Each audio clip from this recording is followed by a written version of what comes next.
আসসালামু আলাইকুম। আপনারা যারা সামনে রেসিডেন্সি পরীক্ষা দিচ্ছেন, তো সবার মনেই একটা প্রশ্ন যে আপনি যেই সাবজেক্টে পরীক্ষা দিচ্ছেন সেই সাবজেক্টের সিট কতগুলো।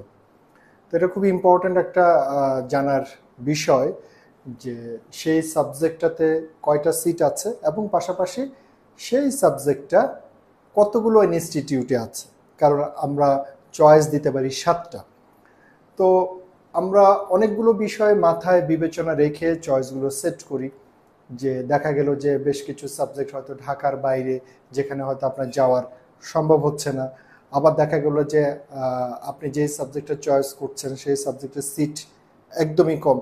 তো অনেক কিছু ক্যালকুলেশন হিসাব করে একজন ক্যান্ডিডেট সাবজেক্ট চয়েস দিয়ে থাকে। আবার পাশাপাশি অনেকে শুরু থেকে অ্যাডামেন্ট থাকেন যে না, আমি ওই সাবজেক্টে যদি একটা সিট থাকে সেই একটা সিটই আমার।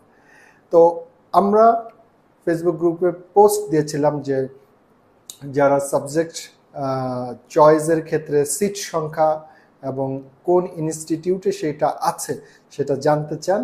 আমরা বেশ কিছু কমেন্ট দেখেছি সেখানে, কিন্তু ইন্ডিভিজুয়াল সেটা নিয়ে বসানো একটু কঠিন। তাই একটা ছোট্ট ভিডিওর মাধ্যমে আমি সবগুলো সাবজেক্টের যে আসন বিন্যাসটা, মানে কোথায় আছে, কতগুলো সিট আছে এবং আপনার কোন ইনস্টিটিউটে আছে, এটা একটু দেখায় দিব। তো শুরুতে আমি আসি যে ম্যাট্রিক্স পয়েন্টে আমাদের যে প্রোগ্রামগুলো আছে, আপনারা যারা আজকে ছোট্ট ভিডিওটা দেখছেন সবাই বিষয়টা একটু জেনে রাখবেন যে রেসিডেন্সি, এমফিল ডিপ্লোমা ক্লাস এবং এক্সাম ব্যাচ দুটোই আছে।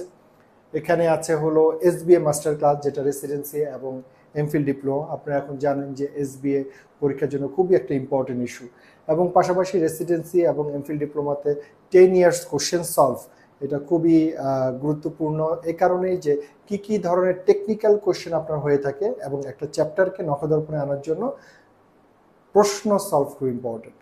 তো যাই হোক, আমরা চলে যাই যে সাবজেক্ট অনুযায়ী যে আমাদের সিট ক্যাপাসিটিগুলো। এখানে কয়েকটা বিষয় একটু জানার বিষয় আছে, আমি আপনি দেখে নেন কলামগুলো করা আছে। এবং তার আগে আমি বলে নিচ্ছি যে এই যে লিস্ট, এটা করা হয়েছে অনেকটা বিগত বছরের যে রেজাল্টগুলো হয়েছে সেই রেজাল্টের আলোকে। এখন কয়েকটা ছোট ছোট টুইস্টিং আছে, সেগুলো একটু দেখে নিন। প্রথমত যে এই যে কলামটা, এখানে গভর্নমেন্ট মানে যারা বিসিএস জব করছেন, তারপরে আছে বিএসএমএমইউ যিনি ওইখান থেকে যদি কোনো পরীক্ষা দিয়ে থাকেন, এবং আরেকটা আছে ডিফেন্স। হ্যাঁ, এই তিনটা অপশন মিলে এই কলামটা। আর এই পাশের কলামটা হলো প্রাইভেট অথবা অটোনমাস, মানে যিনি বিসিএস এ নাই অথবা কোনো স্বায়ত্তশাসিত প্রতিষ্ঠানে জব করছেন তাদের জন্য এই কলামটা। রেজাল্ট এভাবেই আসে। তো আমরা শুরুতে তাহলে একটু দেখে নিই যে মনে করেন কার্ডিওলজি। তো কার্ডিওলজিতে যেটা হইছে, এই যে বিএসএমইউতে 9টা সিট, তারপর আমরা গভর্নমেন্ট ক্যান্ডিডেটের জন্য 9টা সিট, আর 7টা সিট হইল আপনার প্রাইভেট বা অটোনমাস তাদের জন্য। একটু জুম করে দাও জিনিসগুলো, এবং এর মাধ্যমে কিন্তু আপনি বাকি সাবজেক্টগুলো দেখে নিতে পারছেন যার যেটা। তো আমি ছোট ছোট টুইস্টিংগুলো একটু বলি, একটু খেয়াল করে দেখেন। এখানে ডিফেন্স কথাটি লেখা আছে। তো ডিফেন্সের জন্য আর্ম ফোর্স মেডিকেল কলেজ কিন্তু আছেই, 2জন গভর্নমেন্ট সেখানে যেতে পারবেন আর 2জন হলো নন গভর্নমেন্ট থেকে সেখানে যেতে পারবেন। এখানে আরেকটা কথা বলে রাখি, যারা বিসিএস কোনো পোস্টিং আছেন তারা যখন পরীক্ষা দিবেন তারা কিন্তু কোনো প্রাইভেট ইনস্টিটিউট চয়েসে রাখতে পারবেন না। যেমন মনে করেন বারডেম উনি চয়েস দিতে পারবেন না। আচ্ছা, এখানে আরেকটা ইনফরমেশন আপনাকে যোগ করি। মনে করি এখন আপনার বিসিএস নাই, আপনি বারডেম চয়েস দিচ্ছেন, বারডেম আপনি কোর্স কন্টিনিউ করছেন, কিন্তু কোর্স চলাকালীন সময়ে আপনার বিসিএস এ আপনি চান্স পাইছেন, আপনি সেখানে জয়েন করছেন, তখন কি হবে? তখন যেটা হয়েছে পূর্ববর্তী বছরে দেখা গেছে যে বারডেম থেকে তাদেরকে ট্রান্সফার করে ঢাকা মেডিকেলে দিয়ে দেওয়া হয়েছে। সো এই দুটি ইনফরমেশন আপনার জানা থাকলো। এখন এরপরে নেফ্রোলজি, তারপরে আছে মেডিকেল অনকোলজি। দেখেন 3টা ইনস্টিটিউটে আছে। চাইল্ড অ্যাডোলেসেন্ট সাইকিয়াট্রি 2টা ইনস্টিটিউটে আছে। এন্ডোক্রাইন, ডার্মাটোলজি, হ্যাঁ ডার্মাটোলজি এটার মধ্যে যাবে। তারপরে গ্যাস্ট্রো আছে, হেমাটো আছে, internal medicine, hepatology, nuclear medicine শুধু একটা জায়গায়, oncology, palliative medicine, physical medicine, psychiatry. তো আমার মনে হয় আমার পড়ার সাথে সাথে আপনারা যেই সাবজেক্টে আছেন সেটা স্ক্রিনশট দিয়ে হোক বা আপনি এই ভিডিও চলাকালীন আপনি আপনার সিটের সংখ্যাটা দেখে নিতে পারছেন। এখানে একটু জুম করে দেওয়া হয়েছে আপনারা যাতে একটু সুন্দরভাবে দেখে নিতে পারেন। এরপরে আমরা যদি আসি যে মেডিসিন ফ্যাকাল্টিতে আর কি আছে, pulmonology, radiation oncology, rheumatology, transmission medicine, neurology. Then আমরা সেট করেছি ফ্যাকাল্টি অফ সার্জারি।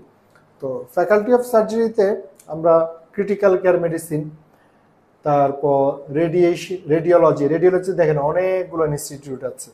তারপর হলো অ্যানাস্থেসিওলজি, সেখানে কিন্তু 5টা ইনস্টিটিউট। অ্যানাস্থেসিওলজিতে ডিপ্লোমাতে অনেক বেশি সিট, অনেক বেশি ইনস্টিটিউট সেখানে আছে। তারপরে ইউরোলজি, রিপ্রোডাক্টিভ এন্ডোক্রাইন, ইনফার্টিলিটি অনেকের খুব পছন্দ, কিন্তু সিট অনেক কম। তো পাশাপাশি আপনারা পুরো ভিডিওটা শুনবেন, কারণ ছোট ছোট কিছু তথ্য বলার সময় বলবো। যেমন এখন একটা বলছি যে মনে করেন বিএসএমতে পাস হলো 60%, অর্থাৎ আপনাকে 120 পাইতে হয়। তো দেখা গেছে যে হয়তো ধরে নিলেন গভর্নমেন্টের এখানে এই যে 3জন যেখানে আছেন, দেখা গেল 120 কেউ পায় নাই, তাহলে 3টা সিট তো আছে, এই 3টা সিট কি হবে, প্রাইভেট থেকে নিয়ে নিবে। আবার উল্টা প্রাইভেটে দেখা গেল যে 120 পায় না, তাহলে কি হবে, গভর্নমেন্ট থেকে নিয়ে নিবে যদি তার পাস নাম্বার থাকে। কিছু কিছু ইনস্টিটিউট দেখবেন যে ফাঁকা যাচ্ছে, হ্যাঁ, তার মানে সেখানে কেউ পাস করে নাই, গভর্নমেন্টেও করে নাই, প্রাইভেটেও করে নাই। আচ্ছা, তাহলে আমরা এর পরের সেগমেন্টে চলে যাই। আমার মনে হয় এর মধ্যে আপনারা আপনাদের কাঙ্ক্ষিত যে সাবজেক্ট আছে সেটা ইনস্টিটিউট এবং সিট সংখ্যা দেখে নিয়েছেন। আমি যদি আবার প্রিভিয়াস স্লাইডে আসি, একটু রাখছি আপনাদের একটু দেখে নেওয়ার জন্য।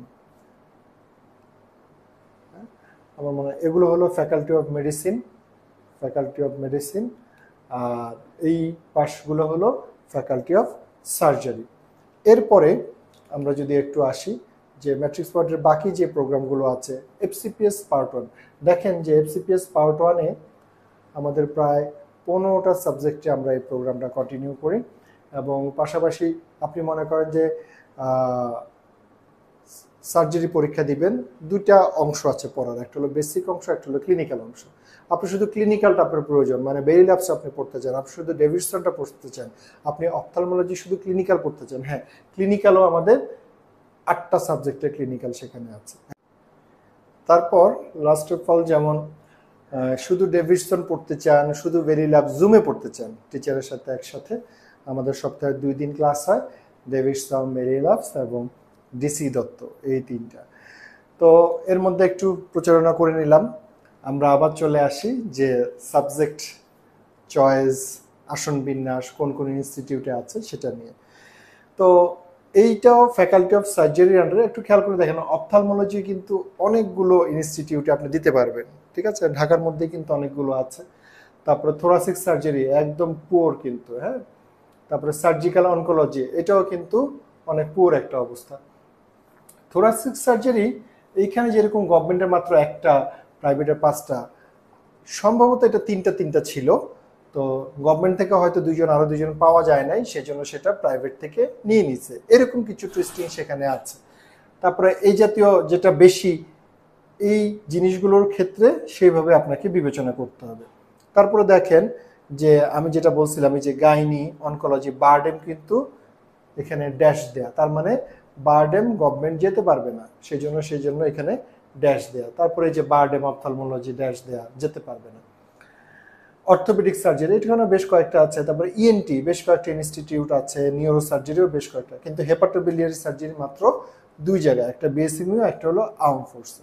তো আর্ম ফোর্সের ব্যাপারে আপনাদের একটু বলি, ওখানে কিন্তু আর্মিতে যেহেতু দ্বারা পরিচালিত, ওখানে টাইম মানে টাইম, ট্রেনিংটা খুবই ভালো হয়, কিন্তু আপনাকে কঠোর একটা বাইন্ডিংসের মধ্যে সেখানে রাখবে। সো ওইখানে চয়েস দেয়া বা ওইখানে কোর্স কন্টিনিউ করার ব্যাপারে আপনি ওখানকার যারা রেসিডেন্ট আছে ওদের কাছ থেকে হয়তো একটু শুনতে পারেন। তবে এতটুকু বলবো যে ওইখানে ট্রেনিং ভালো, কিন্তু আপনাকে যথেষ্ট একটা কড়াকড়ির মধ্যে থাকতে হবে। আচ্ছা, এরপরে আমরা যদি আসি লাস্টে general surgery, Dhaka medical, Mymensingh, RMC, SSMC, যাই হোক সবগুলোতে আপনি সেখানে দিতে পারবেন। এবার আমরা আসবো ফ্যাকাল্টি অফ পেডিয়াট্রিক্স। তো ফ্যাকাল্টি অফ পেডিয়াট্রিক্সে শুধু পেডিয়াট্রিক্স সাবজেক্টে দেখেন অনেকগুলো ইনস্টিটিউট কিন্তু আছে, ঠিক আছে। পেডিয়াট্রিক গ্যাস্ট্রোতে একটা মাত্র ইনস্টিটিউট, বিএসএমএমইউ, নিউনেটোলজি। আপনারা আমার মনে হয় যে যেহেতু জুম করা আছে আপনার সাবজেক্টগুলো দেখে নিচ্ছেন এবং পাশাপাশি ইনস্টিটিউটগুলো এবং আসন বিন্যাস। বেসিক সায়েন্স, বেসিক সায়েন্সে দেখেন প্যাথোলজি কিন্তু অনেকগুলো জায়গায় আছে, ঠিক আছে, অনেক প্যাথোলজিস্ট বেরোচ্ছে। তো সেই ক্ষেত্রে BSMU, BIRDEM, CMC, Dhaka medical, laboratory medicine আছে, মাইক্রোবায়োলজি, ফরেন্সিক মেডিসিন বিএসএমইউতে শুধু আছে, এবং ফরেন্সিক মেডিসিন সিট কিন্তু অনেক, হ্যাঁ, ইমিউনোলজি, তারপরে অ্যানাটমি, ভাইরোলজি, অর্থাৎ সবগুলো সাবজেক্টই আমরা চেষ্টা করেছি আপনাদেরকে দেখানোর জন্য। তো আমার মনে হয় যে আপনারা এর মধ্যে আপনাদের কাঙ্ক্ষিত যে সাবজেক্ট আছে সেটা ইনস্টিটিউট কোথায় আছে এবং সংখ্যাটা দেখে নিয়েছেন। তো লাস্ট আরেকটু যদি ম্যাট্রিক্সের আমি কথা বলি, যে আমাদের এছাড়া এমসিপিএস ডার্মাটোলজি যদি কেউ পরীক্ষা দেন, আপনার সিনিয়র জুনিয়র বা আপনি নিজে দেন, আমাদের কোর্স প্রোগ্রাম আছে। এমপিএইচ এর আমাদের কোর্স প্রোগ্রাম আছে এবং বিসিএস এর আমাদের কোর্স প্রোগ্রাম আছে। তো আজ এ পর্যন্তই। Thank you. ইনশাআল্লাহ ভালো থাকবেন এবং আপনাদের কোনো ফিডব্যাক থাকলে অবশ্যই কমেন্ট বক্সে জানাবেন। দেখা হবে। আসসালামু আলাইকুম।